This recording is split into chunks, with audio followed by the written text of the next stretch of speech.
Salut, salut, c'est l'Inquisiteur. On se retrouve aujourd'hui pour l'unboxing du dernier colis que j'ai reçu sur la collection Hachette Warhammer Stormbringer. Avant de parler de ça, juste pour se remettre en situation, là je tourne début août et du coup, il faut savoir que la collection s'est arrêtée en librairie. Donc en librairie, il n'est plus possible d'en acheter. Par contre, on peut encore s'abonner, je crois, pour à partir de ce numéro-là, 68, si on s'y prend maintenant, on peut encore avoir ce numéro-là pour abonnement. Je ne sais pas si Hachette fait encore de la vente au numéro. Ça arrive souvent qu'en fin de collection qu'ils le fassent. Pas hésiter à les contacter pour ça.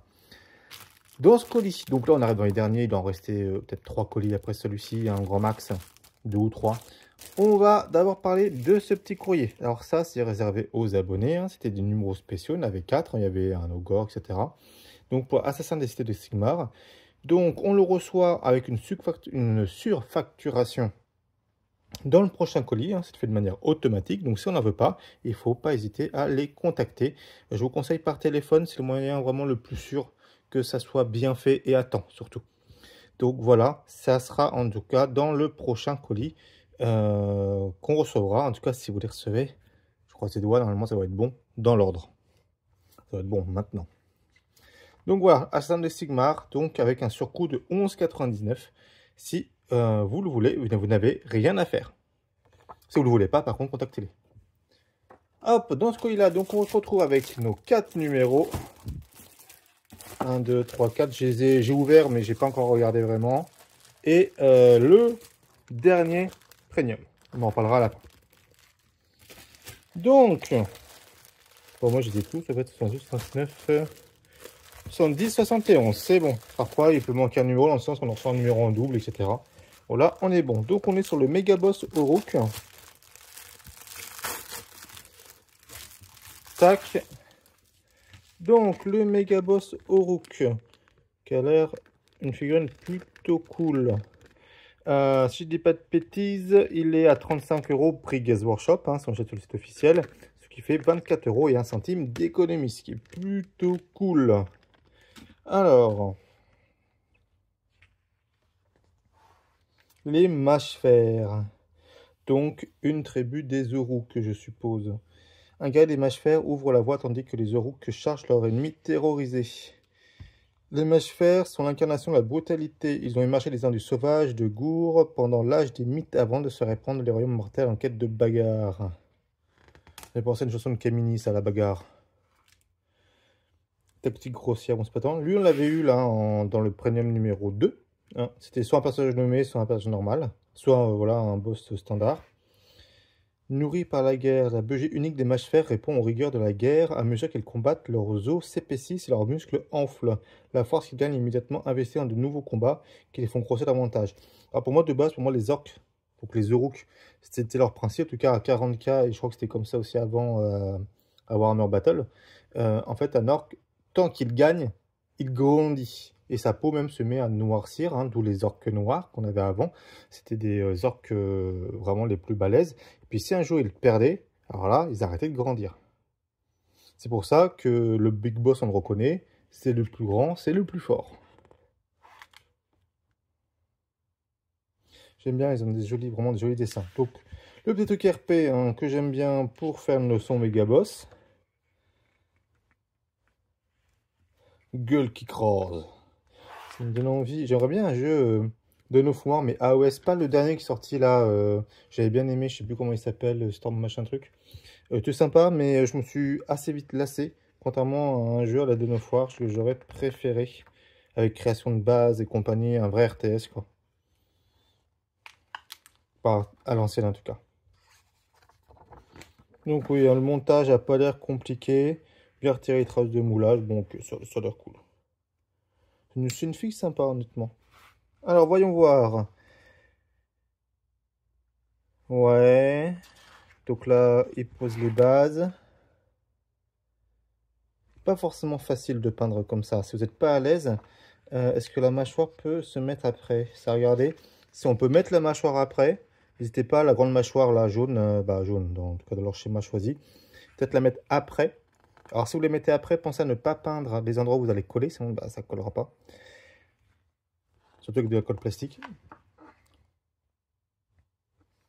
Mais sinon, on peut faire exactement comme ça. Après, ils font les ombrages, d'accord. Bon, maintenant, vu qu'on est vers la fin, c'est plutôt, on a des tutos maintenant à peu près complets. Donc les réaux, l'Oreo, haha. Je me fatigue tout seul. Et ça fait une film plutôt sympa avec des lignages. Alors c'est bien que tout ce qui est Uruk et tout ça, c'est qu'on veut faire des traits un peu plus grossiers, ça colle bien en fait à ce style, donc c'est un peu plus permissif, mais quand même beaucoup de travail. Tac, donc l'achat d'unité qui est de la V3, on se rappelle. Pour le petit parti, règle V3 toujours, ce qui n'empêche pas que ça peut être vachement sympa à faire. Ok. Deuxième partie du bâtiment qu'on va avoir après, plus E. Ok. Ça marche. Bon, petit méga boss, bien sympa, ça roule. Hop, je pose ça là. Alors ensuite, du coup, la maison en chantier. Donc on avait déjà eu la deuxième partie plus une idole gardienne. Donc ça, en gros, c'est la troisième partie. Il doit rester encore une idole gardienne à avoir, hein, si je ne me trompe pas, on n'en a eu qu'une seule. Ça faisait partie d'un set à 80 balles à l'époque. Donc il y a 4 morceaux, donc 20 balles par morceau. Donc en gros, on peut dire que ce parti-là coûte 20 euros, donc moins 10,99, ce qui nous fait 9 euros et 1 centime d'économie. Attention, bien entendu, ce site étant plus complet, est-ce qu'on peut vraiment dire que c'est sa bonne valeur? Honnêtement, si par exemple vous voulez le revendre, moi personnellement, encore je sais pas vu que je ne le revends pas en fait, mais en fait si moi j'étais acheteur, je le verrais à 20 euros, je le prendrais. Hein. En réalité c'est son prix, il vous ferait quand même un peu, un peu de sous, hein, vous ferez presque 10 balles de thunes.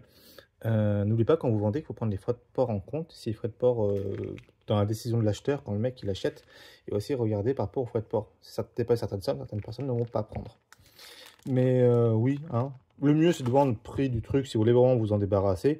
Mais si par exemple vous le revendre, moi à 20 euros, si je ne l'avais pas déjà, je l'aurais sûrement acheté. Au-dessus, l'acheter, le vendre à 30-40 balles, ce serait un peu abusé, je pense. Moi, je trouve ça vachement sympa, ce petit set. Il est vachement cool. On peut s'en servir à AOS. On peut s'en servir aussi à The Old World. Et on peut même s'en servir à 40K pour faire un petit monde médiéval. Donc, moi, je vote pour. Hein, c'est vraiment cool. Ah, on a un petit truc là. Allez, hop, on commence par ça. Armée de Giran, Giran. Les contrées dans les landes du royaume de la vie. De beauté et de danger. Ça, je le dis à chaque fois, mais ça, c'est le genre de truc que je kiffe. C'est la plus-value en fait de cette collection. C'est vrai que quand je vous parle des économies qu'on fait, je prends jamais en compte le prix du papier, en fait le prix du magazine, mais il devrait être pris en compte normalement. Hein. Donc, vu que j'ai commencé à le faire sans, bah, je continue. Mais c'est vrai qu'il y a quand même une valeur ajoutée de tout ça. Parce qu'à la fin, on a quand même un bon lore, bien expliqué, sans avoir acheté le livre de Reign, rien du tout. Livre de Battle Tome, rien. Donc c'est plutôt bien. Ça me rappelle Dryad à l'époque, quand je jouais à Battle, j'avais pris des démonettes juste pour le premier rang, que j'avais peint du coup en mode Dryad, parce que en fait dans le lore c'était marqué dans Elfe Sylvain que les démonettes, en fait, elles savaient se mettre de manière un peu aguicheuse, puis quand on l'approchait, on voyait les monstres que c'était, comme ça se transformer. Je me trompe pas, c'était ça. Donc mon premier rang c'était des démonettes, et après c'était les Dryad normales. Voilà, donc ça me fait triper. Alors les démonettes, ah, tiens, mais les démonettes actuelles, il faudrait juste retirer les trucs de Slanesh. Et moi, c'était les démonettes de sculpteur Oise digital des années 2000. Elles sont vraiment très très belles. C'est vraiment, je crois, les démonettes les plus belles qu'on ait jamais eues. Hop, alors, voyons voir. Dieu Dwardin, fil du fiel obscur. Grimnir, le cherche-mort, était le dieu de la guerre des pyrotueurs. Le dieu roi qui brisa leur chaîne d'un coup de son marteau, Galmaraz, pour le remercier, Grimnir en trouvé de tuer une entité malveillante appelée Vulcatrix, la mère des salamandres. Ils s'affrontèrent en un duel mortel dans les montagnes d'Akshi. Grimnir porta un coup fatal, mais avant de mourir, Vulcatrix le transperça de ses griffes empoisonnées et les deux titans moururent ensemble. Là, c'est... Bah, pour un tueur, c'est une bonne fin, on va dire. Gangni, le grand démiurge. C'était le dieu de la forge, un truc dans le genre là? Non, c'était pas ça. Et Dieu forgeron d'Edwardine. Pour s'acquitter d'une dette envers Sigmar, tu as ses dons pour créer les cryptes de l'orage et les éternels de l'orage. Donc ok, c'est le dieu nain qui a créé du coup le Stormcast. Bon, ça va pas trop compliqué à monter normalement. Alors, les décors, ça peut se peindre très vite. Mais n'hésitez pas à, comment dire, à y passer un peu plus de temps. Et peut-être juste faire, je peins, je fais ma couche de bas, j'ai un brossage, quelques dorures et basta. Parce que ça donne vraiment du cachet à une table. Donc n'hésitez pas à, voilà, pas énorme, mais y passer un peu plus de temps que ce que vous aurez fait en temps normal. Sinon, ça peut se peindre extrêmement vite avec un résultat satisfaisant. Bien, peinture des cristaux. Ah, sympathique ça. Bon, cours de base, ombrage et lignage, hein, normalement. Mais c'est bien qu'il l'aborde parce que même si ça paraît simple quand on a l'habitude de faire, pour un novice, c'est pas forcément. C'est comme là dans un groupe de Warhammer 40 000, j'ai vu il y a quelqu'un qui avait posté un tuto sur peindre du marbre. En fait, c'est assez simple. Vous prenez une lingette pour bébé ou une lingette standard sèche, c'est mieux. Et vous la mettez sur votre truc et puis en fait, vous à l'aéro principalement, mais si on peut le faire même avec le pinceau, en fait, ça fait comme une sorte de pochoir en fait et on passe dessus. Et même avec une bombe, hein, par exemple, vous pouvez faire des marbrures noires pour une bombe sous couche noire et vous le faites. Et ça fait les marbrures. Et quelqu'un disait, ah ouais, mais c'est, oh là là, pourquoi c'est posté ce truc-là? En gros, il disait ça. C'est super connu comme technique. Bah, c'est pas parce que c'est super connu qu'il faut arrêter de l'enseigner. Hein, c'est que la personne, l'auteur avait écrit juste en dessous. Là, je pense qu'il a tout à fait raison. Si on... Si parce que c'est connu, on n'en parle plus, ben on transmet plus en fait l'enseignement. Donc c'est important même de rappeler des techniques pour que tout le monde l'ait. Ça c'est cool. Ça, les miens sont en version un peu roi liche. Et j'aime beaucoup. Je n'ai pas encore pas fait la fontaine. Bien. Trait de bataille Sylvanette. Ok, donc là dans la partie règles. Bon, on ne voudrait pas, je la survole un peu. Pour l'instant, j'ai cru que c'était un Black Templar, mais non. Ouais, Stormcast en noir, ça rend bien. Donc sympa les déploiements comme ça. C'est cool. Bon, bah ça, on va voir combien ça va nous faire. Bien. Ok, ça marche. Moi, un numéro que j'aime bien, que je kiffe, c'est vraiment les décors, je kiffe. Donc ça, je suis content. Allez, on passe au suivant. Numéro 70.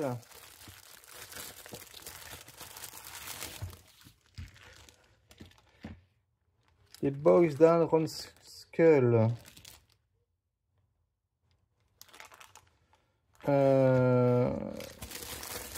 Si je me trompe pas, et vous me direz en commentaire si je me suis planté, mais je me demande si c'est pas une bande Underworld ou Warcry ou un truc dans le genre là. Et du coup, si c'est le cas, si je me trompe, au pire, si j'ai le temps de vérifier un peu plus, je le mettrai là. Mais si c'est le cas, ça va faire partie des packs, là, les packs d'instruction qui sont à 80 balles, les 4 bandes. Ce qui fait que ça ferait 20 € en tout cas cette bande-là. Donc, bah, pareil que l'autre, une réduction de 9 € et 1 centime. Si c'est bien ça. Je vérifierai, mais avec des socles sculptés comme ça, il y a des grandes chances que ce soit ça. Bon, ils ont l'air cool de toute manière, mais ouais, ça doit bien être ça. Ah, il nous parle de Nagash, du coup, le dieu de la mort. Ce truc de l'or, le grand nécromancien, Nagash est connu sous de nombreux noms, les seigneurs suprêmes des morts vivants, le grand nécromancien, le roi immortel notamment. Dans le monde qui fut, donc ça c'est Old World, il transcenda la mortalité pour atteindre la divinité. Ok, ça doit être dans la fin des temps. Ça, Nagash en fait c'était un homme, c'était dans le royaume de Nekara, si je ne me trompe pas, un monde un peu égyptien. Et c'était une sorte de grand prêtre et il voulait être immortel. Et c'est lui qui, en fait, qui est devenu du coup la première liche. Et c'est lui du coup, qui a créé les vampires derrière. Dont la reine, je me rappelle plus de son nom. Mais elle est toujours jouable, c'est la Nefertara, un truc dans le genre là. Qui était du coup la première vampire. Et donc les vampires, les premiers vampires, elle a créé une unité vampire, dont Ushoran. Qui était du coup un vampire et qui est maintenant le chef des Flash Eater Courts. Des Manche-Chère. La cour de Manche-Chère. Voilà.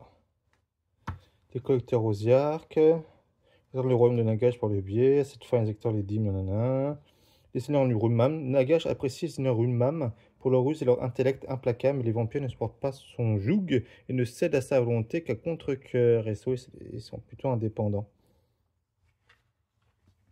Et ils sont forcés de servir Nagash les ennuis. Je connais pas grand chose sur les ennuis. Ils se pourraient torturer, leur cruauté et leur amertume sont parfaitement adaptés à cette tâche. Ok.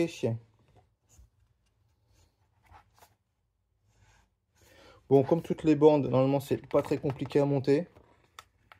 Ouais, c'est confirmé, hein, c'est assez simple à faire vu que c'est des poses assez uniques, il n'y a pas beaucoup, pas beaucoup de versalité là-dedans. La petite peinture, comme on a vu un peu pour le méga boss, hein, on applique un peu les mêmes principes. Ce qui est bien, c'est qu'il montre comment faire les yeux sur une partie. Alors après, sur les orques, c'est plus simple. C'est une partie souvent qu'on redoute.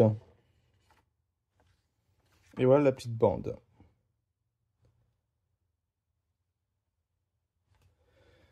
Les restes sont Gurza, Garonskul, Bonkuta, Basha et Aka.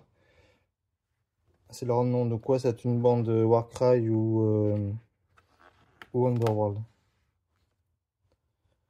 Tac. Garde du convoi, petit scénario avec un petit but spécifique. Ah, ça c'est la figurine, je crois, une des figurines les plus classes d'AOS. En tout cas, de mon point de vue. Vraiment, je l'adore. Ok, bon. C'est un shader layer. Bon, il y aura peut-être moins de pertes. Ok, allez, passons au dernier avant le premium. Donc, toujours le numéro entre guillemets de l'arnaque. Bon, pas entre guillemets. Il n'est pas forcé de l'acheter, à part quand tu es abonné, mais... Donc c'est bien ça, donc un shade, donc c'est pour faire des ombrages. Koala Green Shade et un layer Nakustar Flèche. Ok, donc layer pour faire des éclaircissements. Les layers c'est 3,60 et les shades c'est 6,30. Ce qui nous fait... et ben 1,09 € d'économie, de pas économie. On se fait arnaquer de 1,09 €. Voilà, donc c'est moins pire que d'habitude. D'habitude, on a pour plus de 3 balles d'arnaque, on va dire. Qui pourrait facilement corriger en mettant juste un troisième pot, en fait, généralement. Mais, ou un petit pinceau. Mais ok, ça marche. Bon, j'espère qu'il y a 1 € sur ce coup-là. On va dire prendre le prix du papier. Blablabli, blabla. Ok, collecteur aux arcs. Ils ont de la classe, ils ont un côté très nécron, à mon avis c'est aussi pour ça qu'ils ont été faits, mais je trouve qu'ils ont vachement la classe. Ils sont vachement chouettes. Alors bien sûr, moi si je jouais de la mort, je jouerais plutôt vampire, parce que j'ai toujours plutôt une préférence pour les vampires. Ils en font des belles photos là, c'est vraiment cool. Hein. Comme petit prophète gris, voilà, 3 ennemis depuis le sommet d'une cloche hurlante. Le conseil des 13, on nous parle un peu plus des Scoven. Le clan Skryr se distingue par leur engin expérimentaux et dangereux. Des conjurateurs triment dans des usines terriers pour créer des armes encore plus mortelles. Donc en gros, c'est les ingénieurs. Le clan Pestilent plutôt, sont un culte de Skaven dévot qui vénère le grand racornu sous son aspect de grand corrupteur. En fait, ça fait vraiment très proche Nurgle, hein, honnêtement. Hein. Et des chaînes d'horribles pestes associées des conséquences. Moi, je trouve qu'ils ont la classe. Je suis pas très peste et compagnie, mais ce sont des félins qui ont assez la classe. Avec leur fouet là. Je dirais pas le Morgenstein parce que c'est vraiment très long, mais c'est vraiment la classe. Maître clan, un clan petit mais puissant. Ces profils gris sont des politicards rusés qui jouissent d'un pouvoir disproportionné sous le conseil des 13. C'est le clan des prophètes gris, semblerait. Le clan Mulder, donc eux c'est création, abomination et compagnie. C'est le clan des Frankenstein, on pourrait dire presque. Spécialisé dans le façonnage de la chair, les clans Mulder donnent vie à de puissants monstres ignobles. Leurs créations combattent dans les armées de nombreux autres clans. Le clan Verminou. Je m'attendais pas. Verminou, c'est limite mignon. Les clans Verminou sont des Skaven militaristes dans la tactique de combat concernant l'ennemi sous leur nombre et de combattre souvent aux côtés d'autres clans. Bon, ça fait très tout guerrier des clans et vermine de choc. Le clan Eshi, donc ça c'est les ninjas, on pourrait dire ça, les shinobi. Les Skaven des clans Ishin sont rompus aux arçons de l'assassinat. Ce sont des tueurs à gages qui combattront pour ou contre les Skaven tant qu'ils sont payés. Donc une sorte de mercenaires spécialisés dans l'assassinat. Allez. Il nous montre comment servir des petits pots là qu'on vient d'avoir. Là sur des fourrures et des cheveux. Sur un peu sur la peau également là. On est réo avec ça. Et parfois pour gérer la peau sombre, c'est vrai que ça peut vite être complexe. Ok. Bon.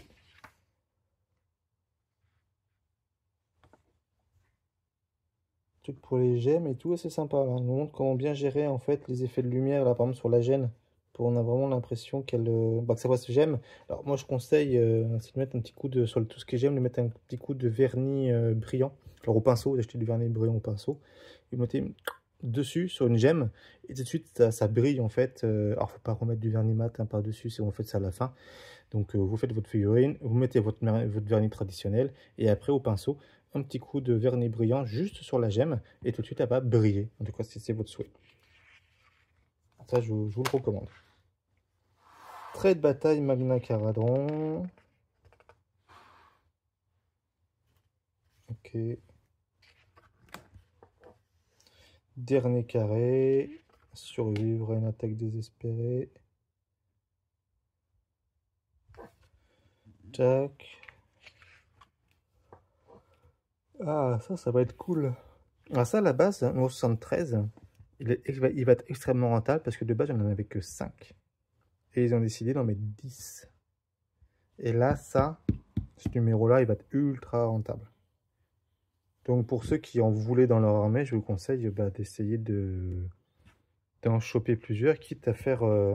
là, je sais pas si on peut, mais regardez, on peut avoir un seul abonnement par foyer. Mais si vous avez un pote qui n'a rien à secouer, il s'abonne là pour avoir juste ce numéro-là, 73. Il s'abonne au numéro 73. Il aura 4 numéros peut-être, mais regardez. Ou s'il contacte pour voir s'il ne peut pas acheter au numéro, ou même vous, si vous pouvez le faire. Mais vu que vous avez un abonnement, peut-être pas. Mais pour qu'il puisse avoir juste le numéro 73, parce qu'il est vraiment, vraiment très rentable. Donc pour ceux qui veulent jouer au Rook, vraiment, vraiment très cool. Bon, allez. On passe au premium.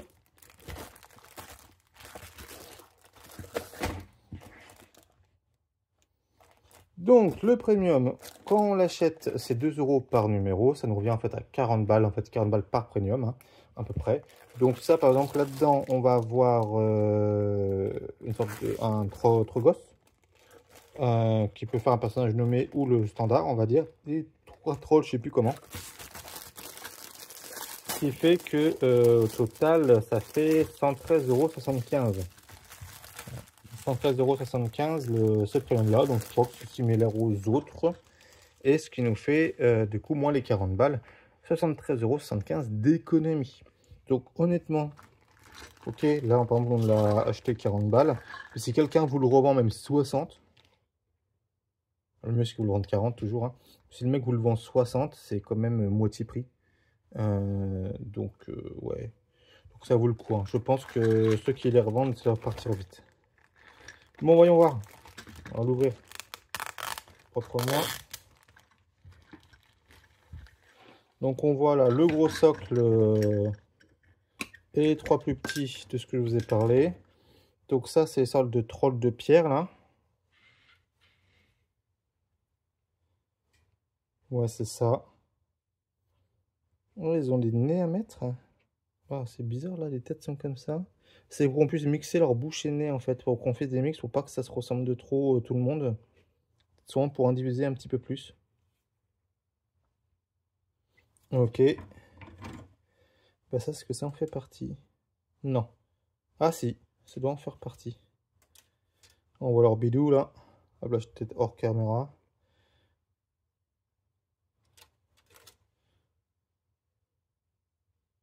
C'est quoi ça? C'est un élément qui doit se coller dessus. On verra après quand on aura les images. Alors ça, je suis pas sûr que ça aille avec les trolls. Normalement, c'est 3. Ah si, c'est possible. Il y a 3 grappes. Une grappe, un troll. Ça doit sûrement être ça. Et ça, du coup, ça doit être le personnage qui coûte 62 €. Ça, là, les 3 trolls, c'est 51,25 €. Ça, 62,50 €. Qui va me faire à la fois le nommé et le normal. Bon, bah, ça va être sympa.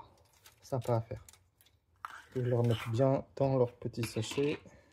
Bon, voilà, j'ai remis le premium dans son petit sachet. Et maintenant, voyons voir. Il est dense celui-là. Hein. Je ne savais pas que les autres étaient aussi denses. Donc, le Trogos des Moidjit. Donc, ça, c'est le standard. Si je ne me trompe pas, ne pas déranger. Les Trogos appartiennent à une espèce très adaptable de brute colossale, sans déconner. Combattant auprès des villes du fiel obscur, l'une des variétés les plus répandues est le Trogos des Moidjit. Ils passent le plus clair de leur temps à somnoler dans leur antre souterrain, d'où ils n'émergent que pour se bagarrer, sur mon picolé au passage. En raison d'une bizarrerie de leur métabolisme, les Trogos des Moidjit grossissent ou rétrécissent en fonction de la taille de leur caverne. Après une bonne sieste, un Trogos des Moidjit peut émerger avec un gabarit totalement différent de celui avec lequel il s'est endormi. Chelou ça. À la guerre, ces monstres manient des massues faites de rochers attachés à des troncs qui peuvent broyer les unités entières d'un seul coup. Et regarder des pierres. Trogos ventre roc. Donc le troll de pierre qu'on disait avant. Et qui font penser aussi au troll de pierre dans un Bilbo. Mais qui ne ressemblent pas à ça, mais là clairement c'est une petite inspiration de ça. D'accord, on peut ici pour avoir l'origine. Bon, toujours le petit truc RP que j'aime bien. Assemblage du Trogos. Trogot, je sais pas comment vous préférez dire. Il a pas l'air complexe non plus. Non, ça a l'air d'aller.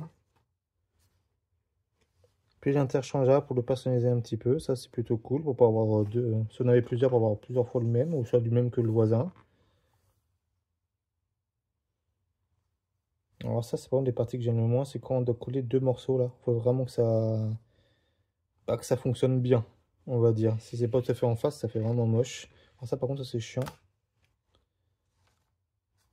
Mais quand les kits ont été bien faits, ça se passe tout seul. Donc les ventres rock.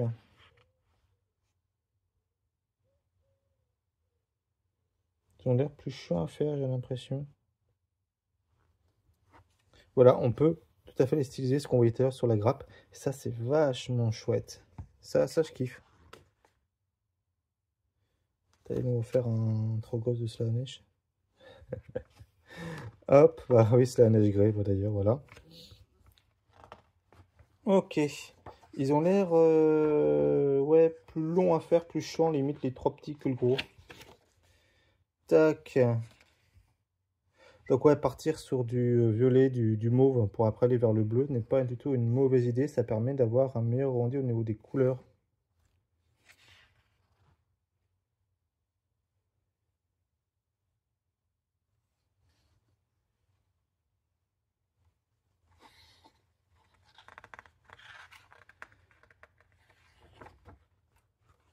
Même si là, c'est pas la même figurine, même par exemple là, moi j'aurais bien utilisé là, oh, c'est pas si terrible que ça. J'aurais bien utilisé là leur couleur pour mixer dans les creux par exemple, ou pour faire certains réaux du bleu, ça a rendu vachement bien. Bon. Je pense que j'aurais pu le pousser un peu plus quand même, c'est au niveau du visage. Par contre, j'ai vu, je disais, pas du contraste pour la faire. Une force irrépressible. Petite histoire à la fin, ça c'est cool. Ok, que je lirai plus tard du coup. Bien, voilà pour, du coup, ce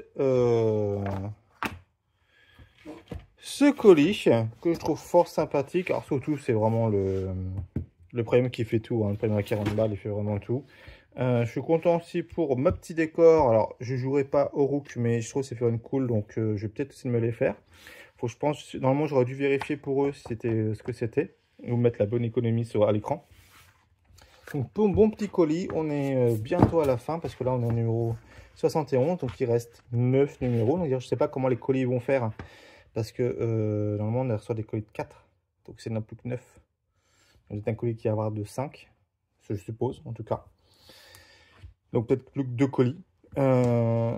Voilà.